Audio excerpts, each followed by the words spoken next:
Hi, Scot Orlin with CINEMA-Magazin.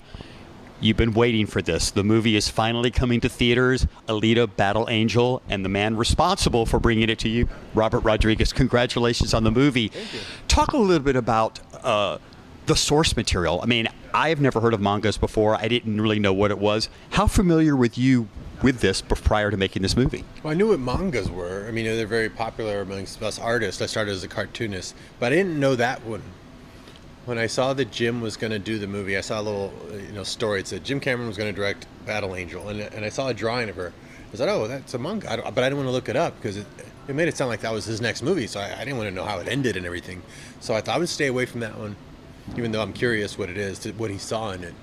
It wasn't actually till I read his script that I was like, wow, what an emotional script. Now I'm really curious to read the manga, and I was surprised to find that he had only loosely based it on 2 of the 30 books in the series. So there's a ton of material, but he focused it on just like a really cool arc for her, and there's a lot more to go. But he also took it and turned it into a more cinematic tale. I mean, he even said, look, if this only plays to the manga crowd, we're in trouble. So we got to make a story that plays to the whole world and to all audiences. So he crafts a very cinematic, emotional story that anyone can see, whether they don't need to know manga, they don't need to know sci-fi, they don't even need to be a fan of any of that, and they should be affected by this story. I mean, obviously you've worked in various genres before, but there's something so unique and specific about this that it literally took me somewhere different.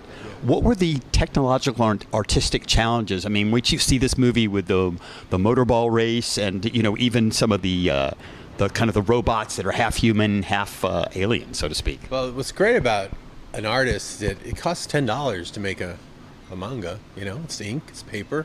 Your imagination can just fly. You're not thinking about budget. You're not thinking about, you can just be as big a scope as you want and create things like Motorball or this world. And some of it can be very whimsical. Some of it can be very true to life, allegorical. But Jim's science fiction is different. He told me science fiction and fantasy, for me in particular, has to be really grounded, utterly real, or you don't buy the fantasy, which is totally different from how I work. All my stuff's so whimsical, because I started as a cartoonist. Jim started as an illustrator. An illustrator is more like true to life. So I thought, I'm going to abandon how I normally make movies. I don't want to use a green screen on this. I don't want it to feel like a manga come to life.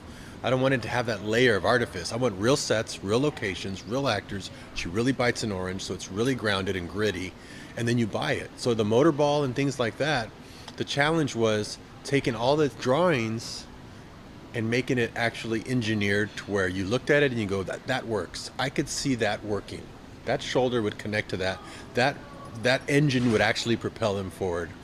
It had to pass the muster of Jim's very discerning eye, because if he doesn't buy it, it pulls him out of the movie and you don't believe it. So that was totally a new thing for me to take on, and that was a big challenge, but one I was really eager to learn, because that's why his movies can affect anybody, because they believe everything they're seeing, even though it's so far-fetched. It takes you on a journey because if you believe the drama of it. You mentioned sets before, and I had the pleasure of actually being on the set of this, and it's in his backyard. I mean, in his studios, we're not in 5,000 different locations around the world. How advantageous for you? I mean, obviously it's a sense of familiarity, but be able to build everything right there and control it. Jim was even a little jealous when he walked out of my office and right into Iron City. He said, I'm a little jealous that you can walk right into the Iron City set. I've never been able to walk out of my office right into one of my big sets. So he was like, this is cool. You're living the dream down here. I mean, you can literally go in there and plan shots anytime, day or night. And the best thing is that it's in my parking lot, is that I have to tear it down. So it's the largest standing set in the United States, because all the sets get knocked down for the next movie. Well, it's in my parking lot, so I get to keep it for sequels, for home movies, for other movies. I can dress it as any other country. We can use it for a lot. To have your own back lot is like, that's a dream. Well, hopefully there will be a sequel. Terrific movie. Robert, as always, such a pleasure. And this is Scot Orlin. Until next time. Thanks.